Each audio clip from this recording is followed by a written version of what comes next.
The message came on a Tuesday. Not that it mattered what day it was, not really, because after that Tuesday, nobody on Earth would ever measure time the same way again. It arrived on every frequency, every screen, every radio, every television, at the exact same second, in every language spoken by human beings. And it said one thing: surrender your fleets, or be erased. Nobody knew who sent it. Not yet. But everybody knew what it meant. Because 3 hours earlier, a ship the size of a small moon had slipped out of the dark beyond Neptune's orbit, and it hadn't come to say hello. Here's the thing you need to understand before we go any further. Humanity had been playing a very long game, one that most people didn't even know was being played. And in the next few minutes, you're going to find out exactly how deep that game went. Commander Elias Okafor was 41 years old when the ultimatum came through, and he was standing in the observation deck of Ceres Station when the alert klaxons started screaming. He didn't drop his coffee. He didn't gasp. He just set the cup down slowly, like a man who had been waiting his whole career for a moment exactly like this one, and turned to the nearest console. "Talk to me," he said. The tactical officer, a young woman named Priya Anand, was already pulling up the feed.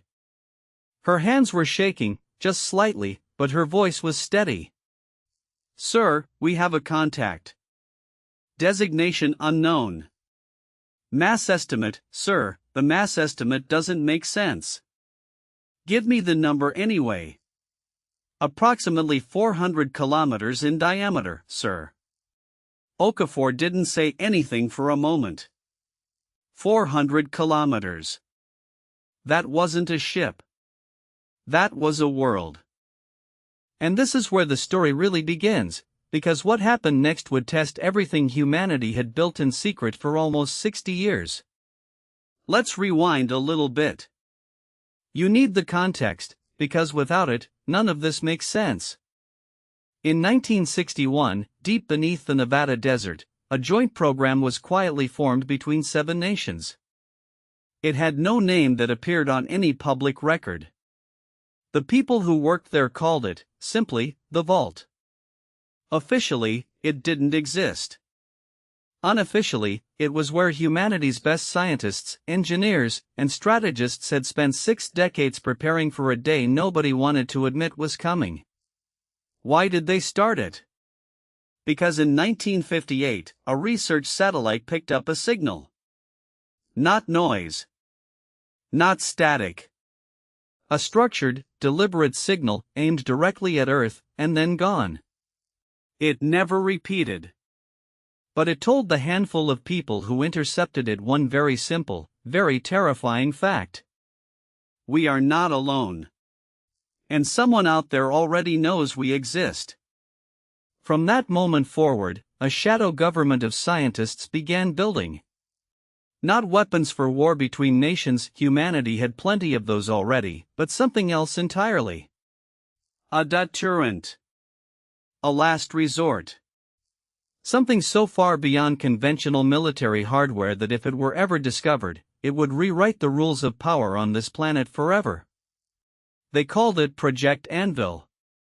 And for 63 years, exactly 9 people alive at any given time knew it existed in full. Presidents came and went, told only fragments. Generals retired without ever learning the whole truth.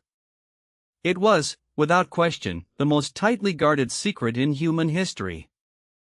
Now here's the hook you didn't see coming. Commander Elias Okafor's grandmother was one of the original 7 scientists who broke ground on that Nevada site in 1961. And Elias didn't even know that yet. Think about that for a second. Think about carrying a secret so heavy that you can't even tell your own family, not your husband, not your children, not the grandson who used to sit on your knee and ask why you always smelled faintly of machine oil on weekends. That's the kind of sacrifice this story is really built on, and we haven't even scratched the surface of it yet. The vault itself grew slowly, deliberately, over decades. In the early years, it was barely more than a handful of physicists working out of repurposed mining shafts, running calculations by hand because the computers of the era weren't powerful enough to model what they were trying to build. By the 1970s, it had expanded into a full underground campus, connected by a rail line that didn't appear on any official map, staffed by engineers who told their families they worked for a weather research division that, conveniently, never seemed to publish anything. Every single person who joined signed the same document. No exceptions, no matter how senior, no matter how brilliant. It said, in plain language, that they were agreeing to keep a secret for the rest of their natural lives, one that might never be used, one that might never be validated, one that they might carry all the way to their graves without ever knowing if it mattered. Most of them did exactly that. They died with the secret intact. And here's a hook worth sitting with. Of the original 7 scientists who broke ground in 1961, only 2 lived long enough to see this day arrive. Amara Fisher was one. Adiz Okafor would have been the other, had she lived 4 more years. Back on Ceres Station, the alert was still blaring, and the giant vessel outside was doing something even worse than just sitting there. It was talking. "Sir, we're being hailed," Priya said. "Put it through." The voice that came out of the speakers wasn't a voice at all, not really. It was something assembled, something that had clearly studied thousands of hours of human broadcasts to learn how to sound like us, and it landed somewhere in the uncanny valley between comforting and deeply, deeply wrong. "People of Earth," it said. "We are the Threshold Compact. Your species has been observed for 11 of your years. Your expansion into this system threatens the stability of established trade corridors. You will surrender all armed vessels and orbital defense platforms within 72 hours, or your homeworld will be rendered uninhabitable." Okafor felt something cold settle in his stomach. 72 hours. Do we have anything that can even scratch a ship that size? Priya asked, and her voice cracked just slightly on the last word. That's exactly the wrong question, Okafor said quietly. She looked at him. Sir? The right question is whether they know what we actually have. Because here's the thing. The Threshold Compact had been watching Earth's visible military assets, its satellites, its orbital stations, its handful of publicized deep space vessels. What they hadn't seen, what nobody outside of 9 people had ever seen, was Project Anvil. And that's about to change everything you thought you knew about how this story ends. Down in Geneva, in a room that officially did not exist inside a building that officially served no purpose, the Emergency Council convened within 40 minutes of the ultimatum. 8 people sat around a table. The 9th chair was empty, and it would stay empty, because General Dalia Reyes had died of a stroke 4 months earlier, and her replacement had not yet been briefed. That replacement, as it turned out, was about to get the fastest, most brutal education of anyone in human history. "We activate Anvil," said Secretary Wenlu, not as a question but as a statement of fact. "There's no other option on the table." "You understand what you're proposing," said Dr. Amara Fisher, the program's chief architect, a woman in her 70s who had spent 40 years of her life underground working on something she prayed would never need to be used. "Once Anvil activates, there is no controlling the narrative anymore. Every government on this planet finds out what we've been hiding. Every citizen finds out their governments lied to them for 60 years. Would you rather they find out because we're all dead?" Lou snapped. Silence. Real silence, the kind that presses on your ears. Fisher closed her eyes. "Bring in Okafor's file," she said finally. "If we're doing this, he needs to be the one who commands it. It's in his blood, whether he knows it yet or not. And there's your second hook, because that empty 9th chair? It wasn't going to stay empty for long. And the person who filled it was about to learn that her family had been part of this since before she was born too." Wenlu wasn't finished, though. He leaned forward, both hands flat on the table, and asked the question that had been sitting underneath the whole conversation like a live wire. And if Anvil isn't enough? What then? What's the actual contingency if 72 hours from now, 12 ships aren't enough to make them think twice? Nobody answered him right away. Fisher looked down at the table, at her own hands, older now than they'd been when she first signed her name to a secret 63 years ago. Then we find out the hard way that we were never really in control of our own fate to begin with, she said quietly. Same as it's always been. We just won't have known it yet. That silence settled over the room again, thicker this time, and it stayed there until someone finally broke it by pulling up Elias Okafor's service record on the main display. Let's talk about what Project Anvil actually was, because up until this point in the story, it's just been a name whispered in a secret room. It deserves better than that. It deserves the full picture, because what humanity had built underground for 63 years was, quite simply, unlike anything else that existed anywhere in this corner of the galaxy, and the Threshold Compact had absolutely no idea it was coming. The core of it wasn't weapons, not exactly. It was something the scientists called lattice drive technology, developed after decades of quietly reverse engineering fragments of debris recovered from that mysterious 1958 signal source, because it turned out the signal hadn't come from nowhere. It had come from a probe. A tiny, damaged probe that had crash-landed in the Mongolian steppe in 1959, and which nobody outside the vault had ever known about. That crashed probe gave humanity 60 years of head start on technology it had no business understanding yet. Faster than conventional propulsion. Compressed energy weapons that didn't rely on chemical propellants. Shielding derived from principles nobody on Earth had names for until the scientists who studied that wreckage invented the vocabulary themselves. And over 6 decades, 7 nations, working in total secrecy, built 12 vessels using that stolen knowledge. 12 ships that had never once flown a real mission. 12 ships that existed purely as a doomsday hedge, hidden inside asteroid hollows and lunar caverns, waiting for a day everyone hoped would never actually arrive. That day had arrived. Here's something worth pausing on, because it says a lot about the people who built this thing. The scientists in the vault made a rule early on, one that outlasted every leadership change in 63 years. Anvil's ships would never be used offensively. Not once, not ever, no matter how tempting it might be to project that kind of power onto the world stage. They would exist purely as a shield, a last resort, a closed fist kept in a pocket. The moment that rule got broken, Fisher used to say, was the moment humanity stopped being any different from whatever species had sent that first signal in 1958. It's a rule that got tested exactly 0 times in 63 years, right up until the moment it almost got tested for real. There's also this, building 12 capital-class vessels in complete secrecy, across 7 different countries, for 6 decades, required something almost harder than the physics itself. It required money. Obscene amounts of money, hidden inside black budgets, defense line items that got quietly padded and never questioned, infrastructure projects that were never built because the funding for them mysteriously vanished into accounts nobody in any legislature ever traced. An entire shadow economy existed just to keep Anvil fed, and somehow, across 63 years and countless changes of government, not one investigative journalist, not one whistleblower, not one leak ever cracked it open. Now stay with me here, because this next part is where it gets personal, and personal is where the real story lives.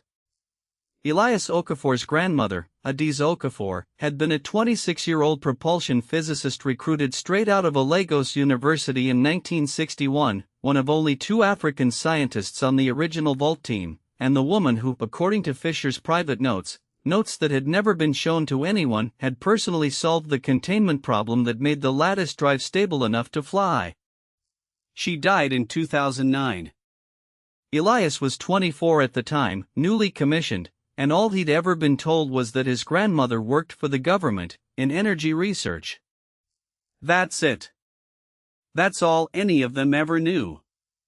So when Fisher's voice came through his secure channel 40 minutes after the ultimatum, and she said the words "Project Anvil is activating, and per protocol you are being read and effective immediately, Commander," Elias thought it was some kind of sick joke. It wasn't a joke. "Sir," Priya said, watching his face change as he listened through his earpiece, "Sir, what's happening?" He didn't answer her right away. When he finally spoke, his voice was different. "Lower. Get me a secure line to Geneva," he said. "And Priya, I need you to pull every file you have on someone named Adiz Okafor." "Who's that, sir?" "My grandmother," he said. "Apparently." Priya didn't move for a second. Then she turned back to her console without another word, because some silences don't need filling, and this was one of them. She pulled the file in under 2 minutes, flagged with a clearance level she didn't even know existed on the station's system, and when it finally rendered on Okafor's private screen, he sat down slowly, like his legs had made the decision for him. There were photographs. Adiz Okafor at 26, standing in front of a chalkboard covered in equations Elias couldn't begin to read. Adiz at 40, receiving some kind of commendation in a room with no windows, from a man whose face had been redacted entirely.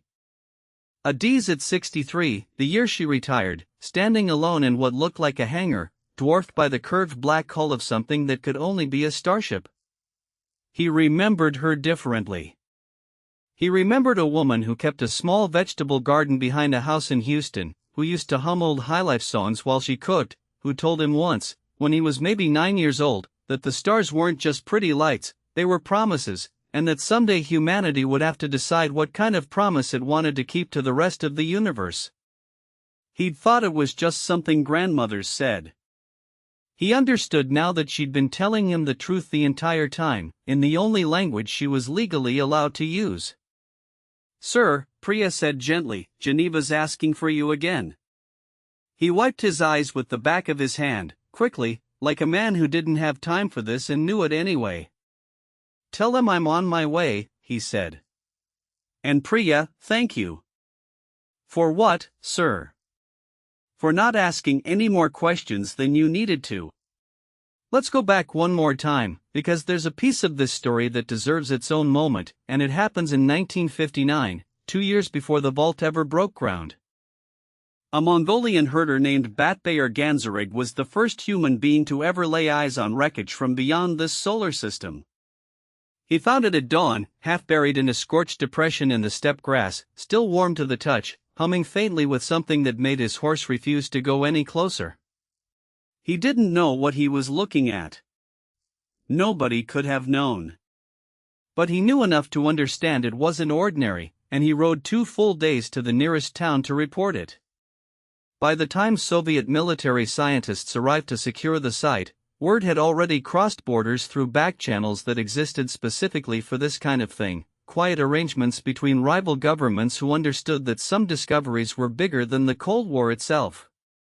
A joint recovery team, drawn from both sides of the Iron Curtain in a level of cooperation that never once appeared in any history book, spent 4 months carefully extracting and cataloging the wreckage before it was split, quietly, permanently, between what would eventually become the founding members of the vault.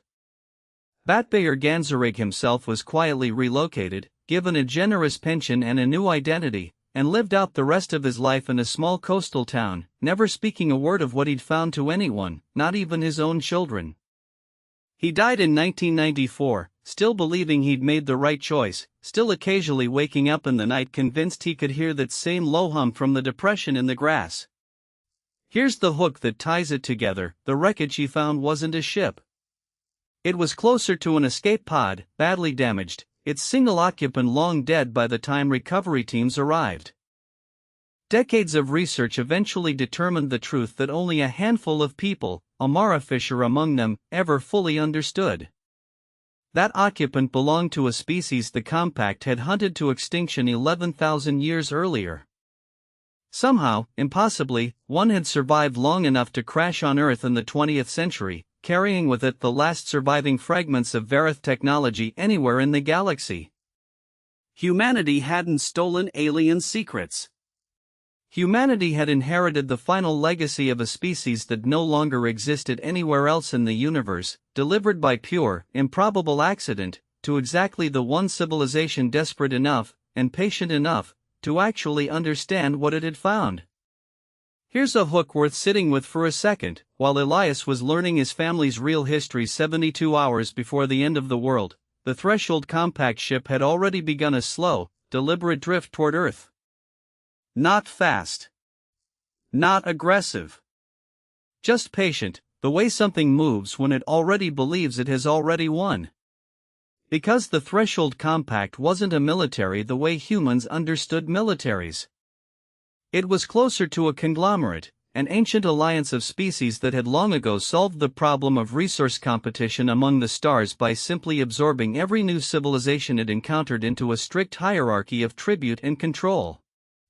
Species that resisted were, historically, removed. Not conquered. Removed. The intelligence gathering had been thorough. 11 years of quiet observation. Every human broadcast satellite. Every declassified defense budget. Every visible warship. On paper, humanity's total military capability, from the compact's perspective, was roughly equivalent to a mid-tier client species worth absorbing, not worth fearing. They had no idea about the 12 ships hidden in the dark. You have to understand how the compact actually worked to appreciate how badly they'd misjudged this. It wasn't a single government or a single species, it was a layered hierarchy, built over tens of thousands of years, where older, more established member species sat at the top, and newly absorbed civilizations sat at the bottom, paying tribute in resources, labor, or technology until they'd proven themselves useful enough to climb a rung. Refusal wasn't really a concept the compact had much practice dealing with, because refusal, historically, ended the same way every single time. Quietly, and permanently. Overseer Threll had personally overseen 14 absorptions in its 4 centuries of service. 14 young civilizations that had looked at that same flagship, or one just like it, hovering over their homeworld, and had made the only rational choice available to them. Threll expected number 15 to go exactly the same way.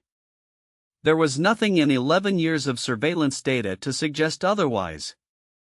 And that, right there, is the whole engine of this story. Because in about 18 hours, the compact's flagship was going to find out exactly how wrong its intelligence had been, and there was nothing in its 60,000 years of expansion history that had prepared it for what humanity had spent 60 years quietly building underground. Back in Geneva, the 9th chair finally had an occupant.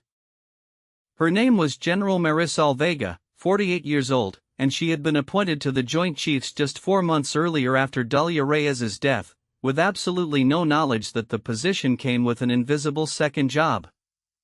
Fisher briefed her personally, in a room with no windows, no phones, and Vega noted with some unease, no visible exits she could identify. 12 ships, Fisher said, sliding a folder across the table. Codenames Anvil 1 through Anvil 12. Crude skeleton minimum, maintained on rotating standby since 1994. Commanding officer for the lead vessel, Anvil 1, is Commander Elias Okafor, currently stationed at Ceres. Vega stared at the folder without opening it. You're telling me we've had 12 capital ships capable of interstellar combat sitting in secret for 30 years, and not one president, not one prime minister, not one sitting general besides the 2 of you in this room, knew that. 3 of us, now, Fisher said. And yes. Why wasn't this ever used? Tested?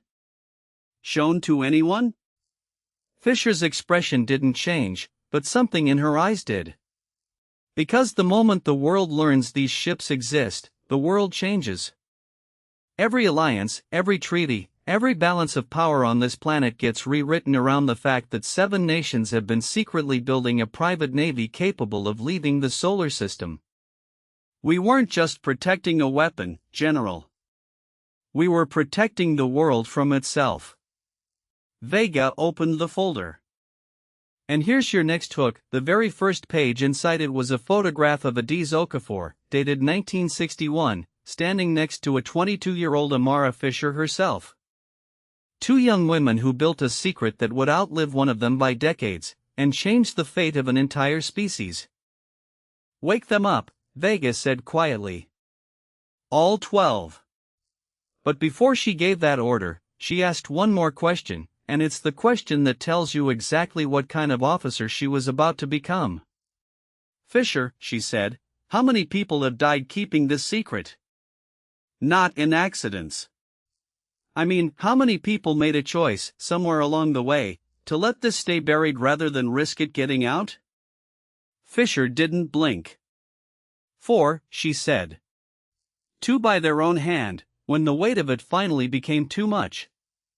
1 in what was made to look like a car accident, because he'd started talking to a journalist. And 1 who simply disappeared in 1987, and none of us to this day know exactly what happened to her. Vega absorbed that for a long moment. And you're telling me this now because you deserve to know exactly what you're inheriting, Fisher said.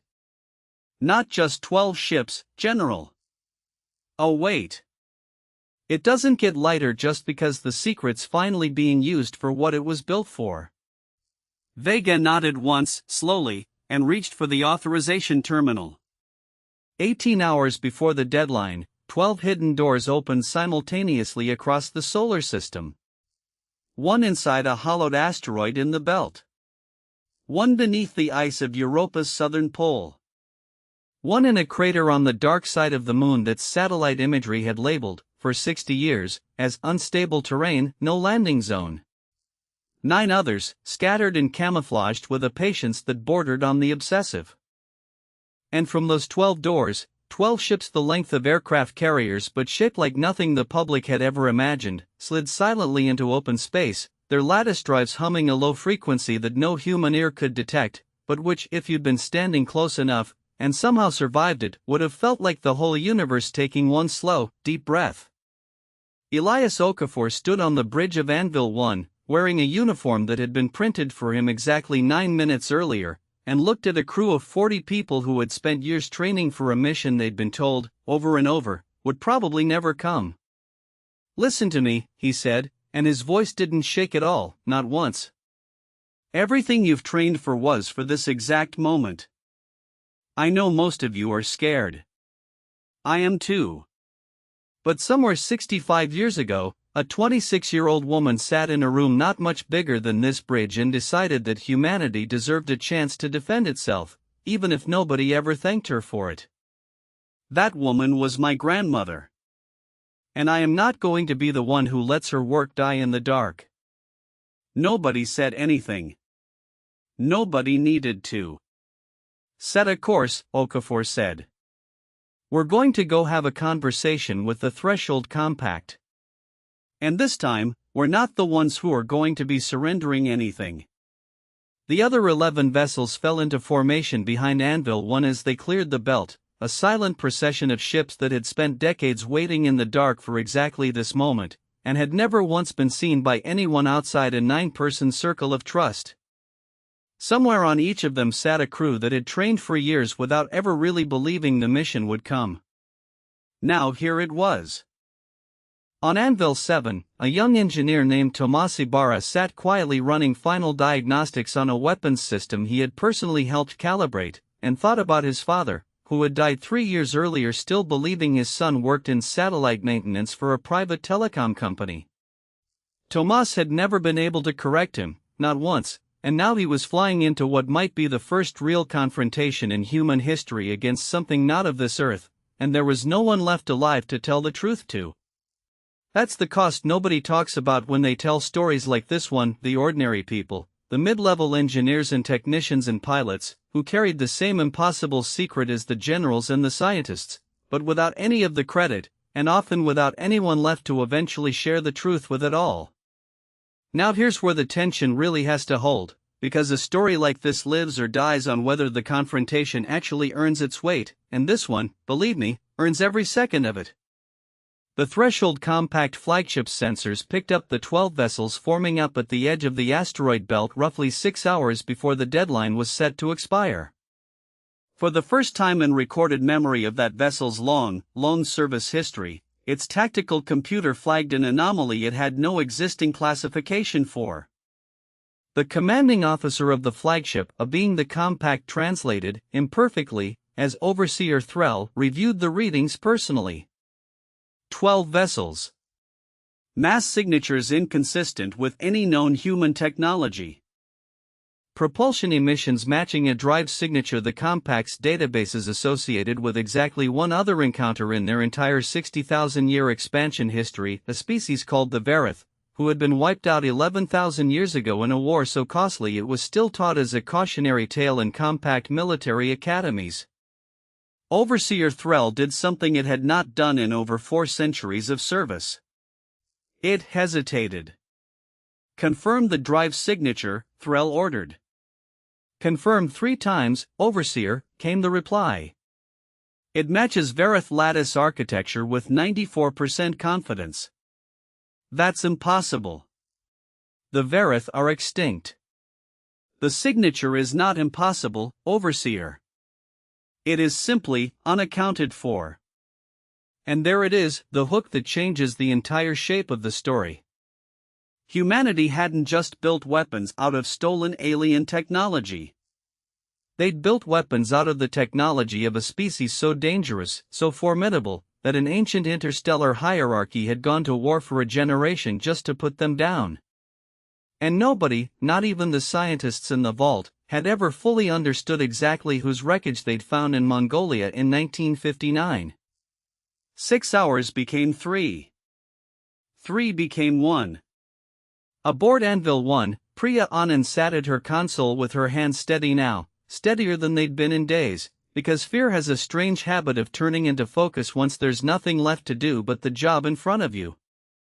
"Sir, the flagship isn't moving," she reported.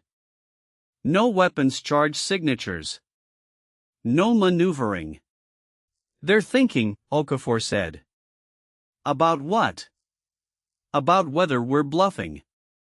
He opened a channel, wideband, the same frequency the ultimatum had come through on 71 hours earlier. "Threshold compact vessel," he said, and he made sure his voice was calm, unhurried, the voice of a man who had absolutely nothing left to prove. "This is Commander Elias Okafor, representing the United Defense Forces of Earth. You gave us 72 hours to surrender our fleets. You have 11 minutes left on that clock. I'd like to offer you an alternative." Silence on the other end. Long enough that Priya glanced at him, unsure if the channel had even connected. Then, finally, that same assembled voice answered. "Speak." "Leave," Okafor said. "Leave this system, tell whoever sent you what you saw today, and never come back. That's the offer. It's the only one on the table, and it expires the same moment your deadline does." Another silence. This one felt different. Heavier. "You understand," the voice said slowly, "that this vessel alone represents more destructive capability than your entire species has ever conceived." "Maybe," Okafor said. "But here's a question for you. Do you know exactly what these 12 ships out here are capable of? Because I'll be honest with you, until about 18 hours ago, neither did I.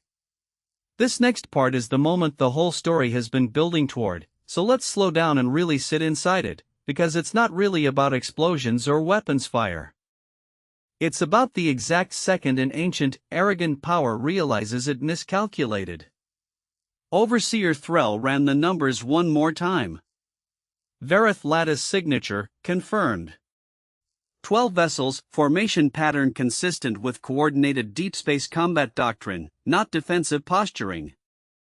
A species that 11 years of surveillance had rated as low threat, now presenting capability markers that matched the single most catastrophic military engagement in the compact's entire recorded history. There were 2 possibilities, and Threll turned them over with the kind of cold, calculating patience that had kept it alive for 4 centuries. Either humanity was bluffing, presenting a technological signature they couldn't actually back up in a real engagement. Or humanity had, somehow, impossibly, actually reverse-engineered functional Verith-derived technology in less than a century, something the compact itself had never managed to do in 11,000 years of trying. The second possibility was worse. Immeasurably worse. Because if it was true, that meant this small, young, unassuming species at the edge of an unremarkable star system had access to something the entire galactic hierarchy had spent 11 millennia trying to permanently erase from existence. Thrall pulled up the archived records of the Verith War, files so old they'd been through 6 format migrations, files that most junior officers in the compact fleet had never even been required to study anymore because the war felt more like myth than history at this point. Whole fleets, gone in single engagements. Home systems rendered permanently uninhabitable, not by the Verith, but by the compact's own scorched earth response, because it had been the only way anyone found to actually stop them. An entire species, erased, at a cost that still showed up in compact military doctrine 11,000 years later as the reason certain weapons were never to be developed again, certain research avenues never to be reopened, no matter how tempting the shortcuts might look. And now here was a species barely a century removed from primitive combustion engines, apparently holding a piece of that same nightmare in its hands. Overseer, the tactical officer said quietly, the deadline expires in 90 seconds. Thrall made its decision the way any sufficiently old and sufficiently cautious power makes its decisions, not out of courage, and not out of fear exactly, but out of a cold unwillingness to be the one responsible for finding out the hard way. Withdraw, Thrall said. Full retreat. Log this system as contested pending further reconnaissance. And send the report up the chain exactly as it happened. I will not have this decision second-guessed by someone who wasn't here. You'd think that would be the end of it, the triumphant final beat, humanity wins, the ship flies away, roll credits. But real stories, even sci-fi ones, don't work like that, and this one has one more turn left in it that matters more than anything that came before. Across the 12 ships of the Anvil fleet, the moment the compact vessel began its retreat, something happened that nobody had trained for, because nobody had ever imagined they'd actually get to feel it. Silence, first. Then, on Anvil 3, someone started laughing, the kind of laughing that's really just crying wearing a different face, and it spread through the comm channel ship to ship until half the fleet was doing it at once, decades of tension breaking apart in real time. Priya Anand sat very still at her console for almost a full minute before she trusted her own voice enough to speak again. Sir, she finally said, they're gone. Sensors confirm, they're actually gone. Okafor didn't laugh. He just closed his eyes for a moment, and let himself feel, for the first time in 3 days, like a man who might actually get to go home again. Because as the compact flagship began its slow, silent withdrawal back toward the edge of the system, Elias Okafor sat alone in his quarters for the first time in 3 days, holding a data tablet with his grandmother's service file finally, fully unlocked in front of him. 63 years of secrecy, and it had come down to this: a photograph of a 26-year-old woman in 1961, standing in a concrete room that didn't officially exist, smiling at a camera that officially never took the picture. There was a note attached to the file, handwritten, scanned in decades ago. Adiz Okafor's own words, dated the day she retired in 1998. I hope my grandchildren never have to know what we built down here. I hope it just sits in the dark forever, unused, unnecessary. But if the day ever comes that it's needed, I hope whoever's standing where I once stood remembers this: we didn't build this to conquer anyone. We built it so that no one could ever again tell humanity what it was allowed to have. Elias sat with that for a long time. Long enough that Priya eventually knocked on his door, hesitant, and found him staring at the tablet with an expression she'd never seen on him before. Sir? Geneva's asking for your after-action report. He set the tablet down, and for the first time in 3 days, he actually smiled. Tell them, he said, that the secret's out. And tell them humanity's not going back in the dark. Not this time. Here's the part of the story people don't expect, and it's worth staying for, because it's the part that actually matters. Within 72 hours of the Compact's withdrawal, the existence of Project Anvil was made public, in full, to every government and every citizen on Earth. Amara Fisher, 74 years old and finally free of a secret she'd carried for 60 years, gave the announcement herself, standing next to General Vega and Commander Okafor, in front of cameras that broadcast to every corner of the planet. She didn't apologize for the secrecy. She explained it. And then she said the one thing that ended up on the front page of every newspaper in every language the next morning.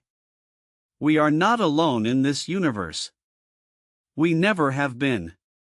And for 60 years, a small group of people made a choice to prepare for that truth quietly, so that when the day came, our children wouldn't have to face it unprepared and undefended. That day came 3 days ago. And because of the sacrifices of people whose names most of you will never know, we are still here to talk about it. Elias Okafor stood at the back of that press conference, in uniform, and thought about a woman he barely remembered, who used to make him jollof rice on Sunday afternoons and never once mentioned that she'd helped build humanity's last line of defense against the entire universe. Somewhere, he liked to think, she was smiling too. In the weeks that followed, the world didn't fall apart the way some people feared it might. There were hearings, of course, and outrage, and no shortage of politicians demanding to know why they hadn't been told sooner. But underneath all of that noise, something else was happening too, something quieter and, in its own way, more important. For the first time in human history, every nation on the planet had to sit with the same simple, undeniable fact: the universe was bigger than any of them, older than any of them, and far more dangerous than any border dispute or trade war they'd ever fought each other over. There's a moment worth including here too, one that never made it into any official record of what happened. The night before the public announcement, Amara Fisher sat alone in the same underground office she'd occupied for most of her adult life, surrounded by decades of files she'd never once been allowed to show anyone, and she allowed herself, for maybe the first time in 60 years, to simply grieve. Not for the secret, which was finally about to end. For the people who hadn't lived to see it end with her. For Adiz, who died 4 years too soon. For the two who couldn't carry the weight and took their own lives rather than keep carrying it. For the one who disappeared in 1987 and was never found. She wrote each of their names on a single sheet of paper that night, by hand, and the next morning, before the cameras started rolling, she folded that paper and placed it quietly in her jacket pocket, where it stayed through the entire press conference, close enough to feel against her chest the whole time she spoke. Nobody in that room ever knew it was there. It didn't matter. She knew. Tomas Ibarra finally told his late father's grave the truth, 3 weeks after Anvil 7 returned to dock, standing alone in a quiet cemetery outside Barcelona with a folded flag in his hands. Priya Anand was offered a promotion she wasn't sure she wanted, and took it anyway, because somebody capable needed to be in that chair when, not if, but when the Compact eventually sent someone else to check whether Overseer Threll's report had been an exaggeration. And General Marisol Vega, 4 months into a job she never expected to become this, found herself standing in the same windowless room where Amara Fisher had first briefed her, looking at that same photograph of 2 young women in 1961, and understood, finally, exactly what kind of weight she'd agreed to carry. And that, in the end, is the whole story, not really about spaceships or ultimatums or ancient alien hierarchies, but about ordinary people who spent their whole lives quietly preparing for a moment they prayed would never come, so that the rest of us never had to. Because sometimes the biggest secrets aren't kept to control the people who don't know them. Sometimes they're kept to protect them, until the exact moment they're finally ready to carry the weight themselves. There's one more thing worth knowing before we close this out. 6 months after that press conference, a small, unmarked package arrived at Elias Okafor's quarters on Ceres Station, no return address, no explanation. Inside was a single photograph he'd never seen before, his grandmother, standing next to a chalkboard, but this one was dated 1958, 3 years before the vault's official founding date on every record he'd ever been shown. On the back, in handwriting he recognized instantly from birthday cards decades old, were 7 words. Some promises take longer than a lifetime. He never found out who sent it. He never stopped wondering. And somewhere out past Neptune, in the dark where the Threshold Compact's flagship had once hovered, humanity's 12 ships kept a quiet watch, no longer hidden, no longer secret, but standing exactly where Adiz Okafor always hoped they would ready, and never needed again, unless the day ever came that they were. End.